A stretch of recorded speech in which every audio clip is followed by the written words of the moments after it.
Hello everybody, welcome back to my channel. This is Aisha from Bags of Style. In today's video, I'm going to do the 5 mistakes to avoid when buying designer bags. Anyway, if you guys are new to my channel, what are you waiting on? Please do not forget to like, comment, subscribe, come join the family. We talk about everything bag related from contemporary all the way to luxury. And to my returning subscribers, thank you guys so much. And let's get into this 5 mistakes to avoid when buying designer bags. Okay, everybody. So in today's video, I wanted to focus on the 5 mistakes to avoid when buying designer bag. Whether it's your first time actually looking at buying your first designer bag, whether you've been doing it for a very long time, or whether you're in the middle stage, you started and now you're trying to dip your toe more and more into it. I feel like this 5 mistakes to avoid resonate with everybody on the spectrum when it comes to buying designer bag. Okay, so without any further ado, let's get into it. So the very first mistake to avoid is overspending, impulse buying. I think I'll put it impulse buying. Okay, um this is such a big thing, especially if you're just starting to get into the designer world and it's your very first time. This is something you definitely need to take into very high consideration, okay, when it comes to overspending, okay, and impulse buying. I see a lot of people when I'm in boutiques, when I do decide to go to boutiques, where it's their first time coming and they just walk into a boutique. And obviously, when you go into a boutique, a sales associate is going to sell you on anything that they feel like, anything that's going to get the sales, right? And sometimes you might not even be ready to buy the bag, right? But you feel so pressured to buy it because you walked into the boutique, right? So the very first thing I would say to do, please take your time, take your time and actually research the house. Research the brand that you're interested in buying before actually walking into the boutique, right? Take your time. And if you walk into the boutique, go in there as part of like a research trip, right? Go try the bag on, see if it fits you, to see if you still like the style. Because nowadays with social media and everything, it's easy for us to get influenced to buying something that wouldn't work for us. It wouldn't work for our personal style. It wouldn't work for the part of life that we're in right now, right? So the impulse buying is the very first mistake that I would say, please take a just research. Take your time. These bags are still going to be there. If it's a seasonal bag, okay, I understand, but it will definitely come back on the pre-love market sometimes down the road, right? So just take your time, research, see if it works with your style. Don't just walk into a boutique, because you walk into a boutique, it's like the poison. Because they're going to sell you a bag. They're going to want you to buy something because that's part of them making their living, right?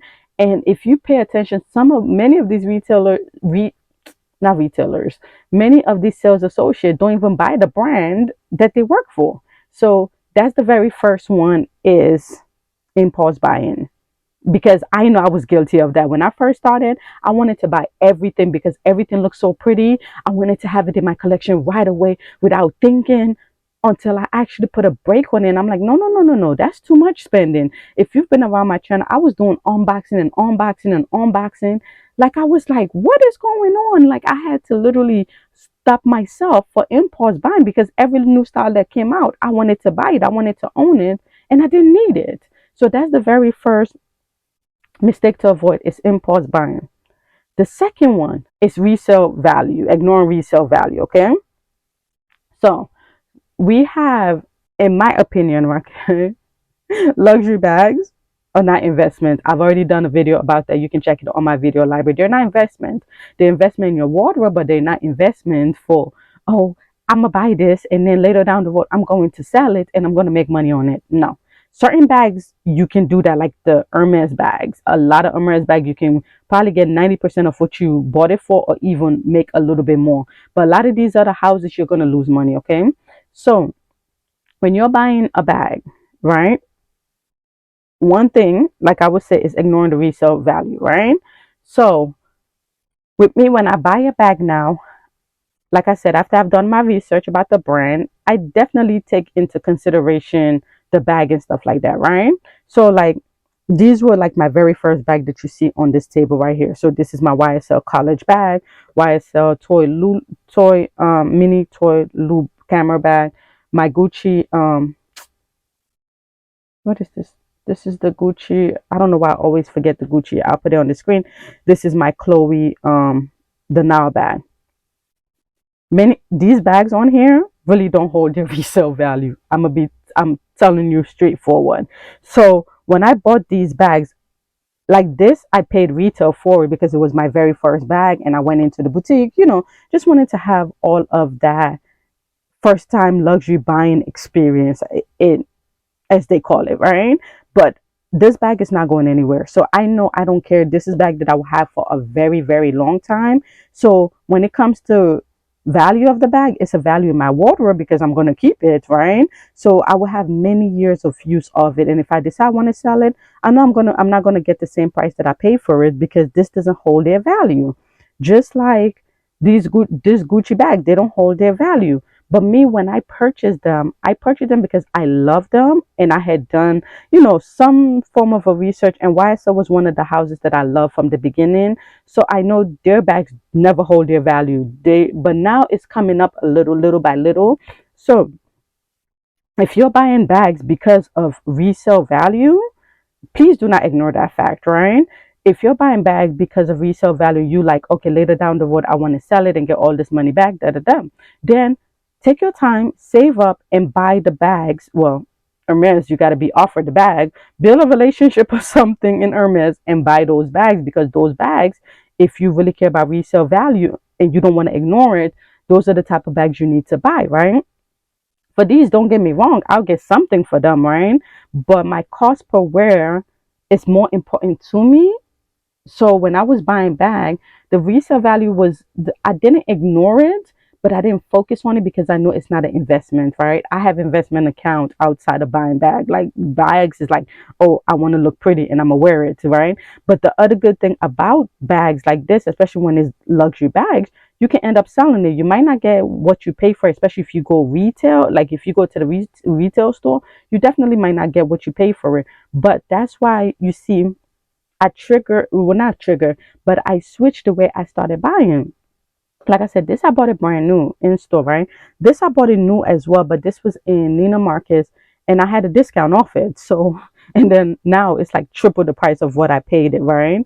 This, this I bought pre-love and this I bought pre-love. So after doing like research, I figure I'm like, okay, well, I'm not going to pay the retail value if I can get it at a discount. So this is why now many of my other bags are, if it's not a good deal from the boutique, obviously, because a lot of boutique, you're not going to really get a good deal. You got to pay full retail price. If it's not a great deal from the boutique, I usually buy pre-love because I want to save money off it, right? Because I know if I end up wanting to say, I don't want this bag anymore, I'm not going to get my money back. So why not buy low first? And so when I do decide, I'll probably get some of it back. But if you are just all about resale, and don't ignore that, right? That's why I'm saying do not ignore the resale value of the bag. That's my second tip. The third one is maintenance. I see a lot of people that buy designer bags, just store it and feel like, okay, that's it. I don't need to take care of it. You need to take care of these bags. These bags cost money. Many of these bags are in the thousands, right? So you definitely want to make sure you take care of it. Like me, I have a kind of like a monthly maintenance for my bag where I will take them out, dust them, wipe them down with a special wipe that's just for bags. Or sometimes, some of the other YouTubers that they do like baby wipes that are not like abrasive in the ingredient in the wipes, like the water wipes and things like that. So you definitely do not ignore maintenance because if you don't keep your bag in top shape, even when you try to sell it again, guess what? You're not going to get nothing for it because it's trash. But if the bag is one of those old names, you probably still get something even. And I've seen so many bags on the pre-love market that look trash. I'm just going to be honest with you. keep your bag keep your bag like the same way you keep like your favorite clothes or your favorite shoes. Like you got to do maintenance on it. You got to keep the maintenance on it, right?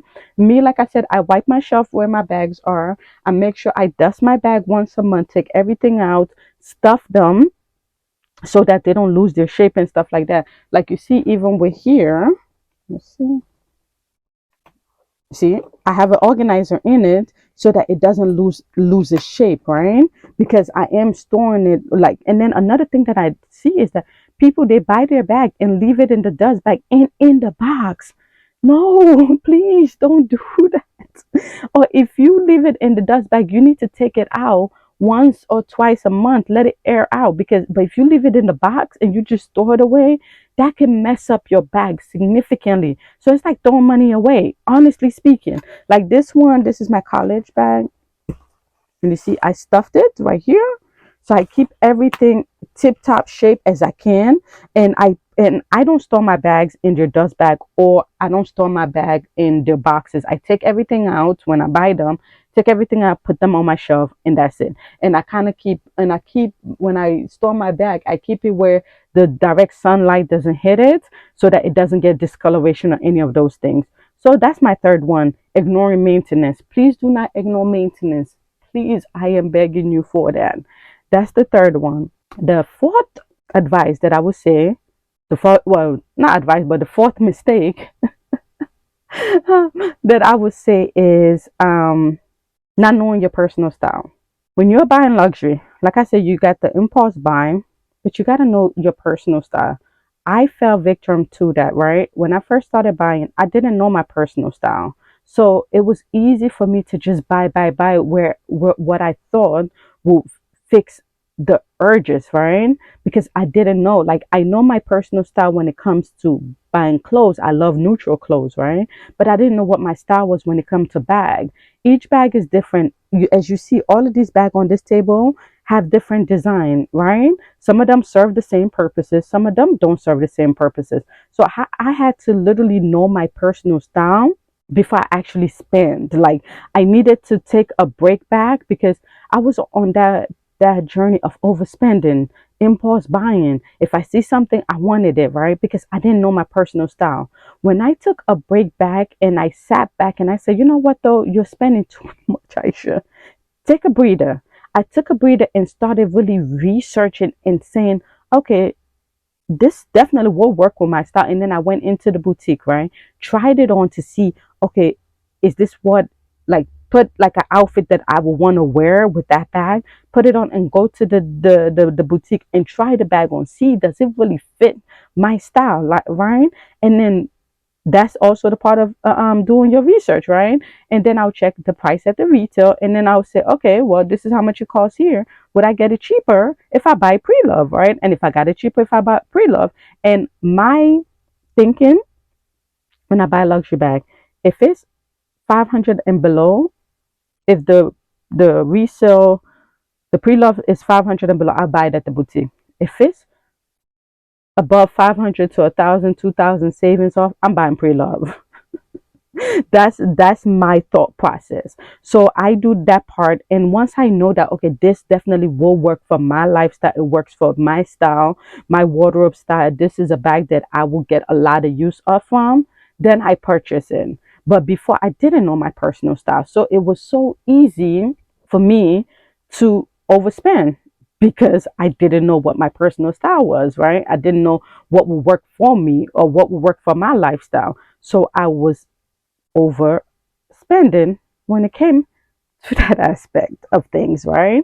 So that's my very first, that's my fourth mistakes to avoid, is not knowing your personal style. You definitely need to know your personal style so that you do not overspend when you're buying designer bag. My last, very, very last advice that I will give, the fifth mistake to avoid, please make sure whatever designer bag you buy are authentic. Please. Oh my God, so many people have been taken advantage when it comes to that. Please make sure that you're doing your own, not even doing your own. Yeah, let me put it that way. Even when you buy from like Fashion File or those things, Rebag, make sure you do a third party authentic, authentication, please. Um, Unless I'm buying from the boutique, I always make sure that I redo the authentication with another third party. So even though and one thing I love about this fact is you need to buy from companies that do authenticate it, right? And do have a guarantee behind the bag. Like with Fashion File, if any of the bag is fake, it doesn't matter how long you've had it, you can send it back and they'll give you your money because it's a lifetime guarantee. So I know there's a lot of like Instagram resellers and stuff like that. That's one thing you definitely want to take a look at, right? Is make sure what is their guarantee. Like, is it a lifetime guarantee? What is it? If you have anybody that's like, oh, well, once you get the bag, I don't guarantee it, then you please run. Don't even walk, run away.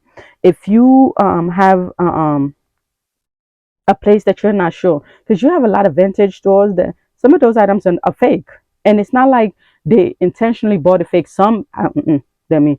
Some might buy a fake, but others don't. Okay, so you definitely want to make sure that you make sure your item is real. Because if you're spending this much money, you do not want to spend this much money on any fake item. You want to make sure that the item you're purchasing is a real item. It's not fake, right? Because if that's the case, you could have spent fraction of the cost compared to what you're spending. So please, that's another mistake to avoid is do not ignore, do not ignore the authentic of your bag. Okay, make sure you get it double authenticated or triple authenticated. If you're not sure, if you're not 100%, make sure you have that for a peace of mind. Okay, because when you buy from these third parties, you don't know what you're getting. So that's my final mistake to avoid is buying stuff without verifying if it's real or not. Okay,